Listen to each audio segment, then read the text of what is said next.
Hello friends, CKD stock market news channel में आप सभी का स्वागत करता हूं। चैनल पर पहली बार विजिट कर रहे हैं तो चैनल सब्सक्राइब कीजिएगा। आज मैं आपके सामने देखिए एग्रेसिव कैटेगरी से रिलेटेड बात करूंगा। चाहे आप इसे एग्रेसिव बोलो, चाहे आप इसे हाइब्रिड फंड बोलो, यानी कि इक्विटी की भी बात करेंगे, साथ ही साथ डेट में भी आपका पैसा जाएगा। तो इसकी वजह से कई बार सेफ्टी क्रिएट हो जाती है। तो कुछ लोग होते हैं कि बैलेंस एडवांटेज फंड को प्रायोरिटी देते हैं, या जिनका एज 50 साल से ऊपर रहता है वो लोग ऐसे म्यूचुअल फंड देखते हैं जहाँ पर रिस्क कम रहे। तो वैसे ही कुछ आज मैं बात कर रहा हूँ जिनका एज 40-45 साल के ऊपर है, या जो लोग शेयर मार्केट के अंदर बहुत कम रिस्क लेना चाहते हैं, उनके लिए इस कैटेगरी के म्यूचुअल फंड ठीक रहते हैं। नेट एसेट वैल्यू की बात करेंगे 302 रुपये का है। एक साल में बात करेंगे 16.35% का CAGR दिया है। 3 साल में देखिए 30.36% का CAGR दिया है। 5 साल में देखिए 18.34% का CAGR दिया है, जबकि मैं मैक्सिमम बात कर रहा हूँ तो 16.75% का CAGR। और जबकि मैं बार बार CAGR बोल रहा हूँ, इसका मतलब है कंपाउंड एनुअल ग्रोथ रेट, यानी कि जो आपका प्रिंसिपल अमाउंट है वहाँ पर भी आपको पैसा मिल रहा है, इसके साथ साथ जो आपका रिटर्न मिल गया है उस पर भी आपको रिटर्न मिल रहा है। तो इस वजह से म्यूचुअल फंड बहुत खूबसूरत हो जाता है। क्या म्यूचुअल फंड है ये हमेशा ऊपर जाएगा अगर आपका पैसा डेट में भी पड़ा हुआ है? तो जी नहीं, ऐसा बिल्कुल नहीं होगा। आपका म्यूचुअल फंड गिरेगा ही गिरेगा, क्योंकि आपका पैसे म्यूचुअल फंड के अंदर अगर एक भी शेयर के अंदर पैसा चला गया तो शेयर मार्केट आपके लिए रिस्क वेरी हाई कर देगा। तो ये चीज़ यहाँ से भी दिख रही है। 92 का NAV था, देखिए कहाँ तक आ गया, 86 तक। इसके बाद 138 का NAV 135 तक आ गया। तो इस तरीके से वॉलेटिलिटी देखने को मिलती है। तो इस चीज़ से आप बिल्कुल हतोत्साहित या बिल्कुल ही बहुत ज़्यादा नाराज मत होना कि देखिए मैंने तो पैसा लगाया था, मेरा तो म्यूचुअल फंड नीचे आ गया 2-4 महीने में। तो ऐसा नहीं है। गिरना और गिर के उठना ये पार्ट ऑफ द लाइफ आपकी हो जाएगी अगर आप म्यूचुअल फंड के अंदर इन्वेस्ट कर रहे हो, ठीक है। इसके साथ साथ एग्रेसिव फंड की मैं बात कर रहा हूँ। 5 आउट ऑफ 5 इस म्यूचुअल फंड को रेट किया गया है। बात करेंगे इस म्यूचुअल फंड से रिलेटेड फंड मैनेजर्स की, तो देखिए मनीष बांथिया साहब, निखिल काबरा एंड शंकरन नारायण एंड मित्तुल कालावाडिया, इसके साथ साथ श्री शर्मा, ये कुछ फंड मैनेजर्स हैं। काफ़ी सारे फंड मैनेजर हैं एक्चुअली। इतने कभी भी आप हाइब्रिड फंड हो या इक्विटी और डेट वाले फंड हो या बैलेंस एडवांटेज फंड हो, कभी भी आप इस तरीके के अगर म्यूचुअल फंड अगर आप देखेंगे तो आप ये पाएंगे कि ज़्यादा से ज़्यादा फंड मैनेजर रहेंगे। क्यों? क्योंकि एक स्पेसिफिक तबका इक्विटी फंड्स को मैनेज करने के लिए होता है और एक स्पेसिफिक तबका डेट फंड को मैनेज करने के लिए होता है। तो इस वजह से काफ़ी सारे फंड मैनेजर होते हैं। देखिए 3 महीने में देखिए 1.72% का एब्सोल्यूट है। 6 महीने में देखिए 13.67% का एब्सोल्यूट है।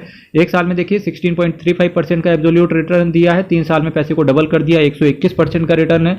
5 साल में 132% का रिटर्न है और 10 साल में 417% का रिटर्न इन्होंने डिलीवर करके दिया है। यानी कि 1 लाख रुपए को इन्होंने 4,17,000 रुपये बना दिया और 417% का रिटर्न 10 साल में। वो लोग अच्छे से समझ सकते हैं इस पैसे की वैल्यू। जो लोग फिक्स डिपॉजिट, पोस्ट ऑफिस की स्कीम या ट्रेडिशनल इन्वेस्टमेंट कह सकते हैं, या ट्रेडिशनल इन्वेस्टमेंट में जो लोग पैसा लगाते थे, वो लोग इस 417% की वैल्यू आसानी से समझ सकते हैं। रिस्क म्यूचुअल फंड के अंदर वेरी हाई रहता है, तो इस चीज़ का आप बिल्कुल ध्यान रखना। ICICI Prudential equity and debt fund direct plan growth, जी हाँ, ICICI Prudential equity and debt fund direct plan growth की मैं बात करके चल रहा हूँ। 26,324 करोड़ का इनका असेट साइज है। 26,324 करोड़ का इनका असेट साइज है। वहीं बैलेंस एडवांटेज फंड की बात करेंगे तो जैसे HDFC का बैलेंस एडवांटेज फंड हो गया, ICICI प्रूडेंशियल का बैलेंस एडवांटेज फंड हो गया, वहाँ पर 40-50 हज़ार करोड़ रुपए लोगों का लगा हुआ है। तो लोगों को पता ही नहीं कि इसके अलावा भी फंड है, बस कैटेगरी दूसरी है। हाइब्रिड फंड बोल दिया यहाँ पर। अल्टीमेटली इन्वेस्टमेंट करने का तरीका दोनों का सेम है। वहाँ पर भी आपका कुछ गोल्ड में जाता है, कुछ डेट सिक्योरिटीज़ में चला जाता है, थोड़ा सा इक्विटी में आता है। यहाँ पर भी आपका थोड़ा सा इक्विटी में आता है और कुछ डेट में पैसा आता है। तो इसकी वजह से कैटेगरी सेम है। रिटर्न भी ऑलमोस्ट दोनों का ही सेम रहता है, चाहे बैलेंस एडवांटेज फंड का हो चाहे एग्रेसिव फंड का हो, बस चीज़ें बदल जाती हैं। 1.11% का ये आपसे ज़्यादा एक्सपेंस रेशियो चार्ज करके चल रहे हैं। आप देखिए HDFC का AMC पकड़ लेना, चाहे आप ICICI प्रूडेंशियल के असेट मैनेजमेंट कंपनी को देख लेना, इनके मैक्सिमम ऐसे म्यूचुअल फंड्स हैं जिनका एक्सपेंस रेशियो 1% से ऊपर है। ये सिंपल है, ये अपने गुडविल का एक्स्ट्रा चार्ज करते हैं। अगर आप इतना ज़्यादा चार्ज दे सकते हो तो डेफिनेटली आपके लिए ये फंड बिल्कुल स्वागत करता है। नहीं दे पा रहे हो तो कोटक का हाइब्रिड फंड देख सकते हो, बैंक ऑफ इंडिया का small cap and mid cap fund देख सकते हो। और मेरे चैनल को अभी आप सब्सक्राइब कर लेना, क्योंकि और भी ज़्यादा हाइब्रिड फंड्स को मैं आपके सामने रखने वाला हूँ। 4.49% का ये कैश होल्ड करके चल रहे हैं। क्रिसिल हाइब्रिड 35+65 एग्रेसिव इंडेक्स को ये फॉलो करके चल रहे हैं। प्लान आपका ग्रोथ है 365 दिन के अंदर निकलने की कोशिश करोगे और 30% से ज़्यादा के अगर आप यूनिट बेच दोगे, ये दोनों ही कंडीशन एक साथ पूरी होनी चाहिए, उस केस में आपके साथ 1% का एग्जिट लोड पड़ जाएगा। बात करेंगे किन किन सेक्टर में आपका पैसा पड़ा हुआ है, किन किन शेयर्स में आपका पैसा पड़ा हुआ है, ऐसी कौन सी डेट सिक्योरिटीज़ हैं जहाँ पर आपका पैसा पड़ा हुआ है। इससे पहले बताना चाहूँगा, तो देखिए सेक्टर क्या होता है। सेक्टर एक होता है कि इस कंट्री के अंदर कितने सेक्टर हैं। एग्जांपल के तौर पे कोई टेक्नोलॉजी सेक्टर में काम कर रहा है, कोई एनर्जी सेक्टर में काम कर रहा है, कोई मेटल्स एंड माइनिंग सेक्टर में काम कर रहा है, ठीक है। अब उन सेक्टर के अंदर कुछ शेयर्स होते हैं। इसके साथ साथ अब शेयर्स का मतलब क्या हुआ, शेयर्स का मतलब है कि हर रोज स्टॉक मार्केट खुलता है, 9:15 पे ठीक से खुल जाता है। एक्चुअली में तो 9 बजे खुलता है, 9 से 9:15 तक प्री मार्केट रहता है और 3:30 बजे बंद हो जाता है, ठीक। तो ये हर रोज वॉलेटाइल होता है, तो इसकी वजह से इक्विटी मार्केट कभी नीचे गिरेगा, कभी ऊपर जाएगा। तो इस तरीके से हो सकता है आपका रिटर्न नेगेटिव हो जाए, फिर रिटर्न पॉजिटिव हो जाए। फिर क्या होता है कि एक कुछ पैसा आपका डेट सिक्योरिटीज में जाता है। तो अब डेट सिक्योरिटीज का मतलब क्या हो गया, डेट सिक्योरिटीज का मतलब हो गया कि शेयर मार्केट में कुछ भी हो, आपके डेट पर पैसा मिलना ही मिलना है कंपनी को। इसका मतलब क्या हो गया, it is just like fixed deposit. आप बैंक में ये कहने नहीं जाते हो कि भाई आपकी बैंक का चलो एक साल का लॉस हो गया। हम एग्जाम्पल के तौर पे अगर आपने बैंक से फिक्स डिपॉजिट करवाया, और बैंक को पता लगा इस साल लॉस हो गया, 2022-23 की बैलेंस शीट पर लॉस हो गया, तो अब बैंक आपसे ये नहीं कह सकता यार तुमने तो फिक्स डिपॉजिट करवाया था, हमको तो यहाँ कुछ प्रॉफिट ही नहीं हुआ, हम आपको एफडी पे इंटरेस्ट नहीं देंगे। ये बैंक ऐसा बिल्कुल बोल नहीं सकता। क्यों नहीं बोल सकता, क्योंकि बैंक ने ये पहले से ही कहा था कि फिक्स डिपॉजिट है, एक फिक्स्ड रिटर्न। बैंक को कुछ भी होगा आपको फिक्स्ड रेट ऑफ रिटर्न दिया जाएगा। It is similar just like date funds.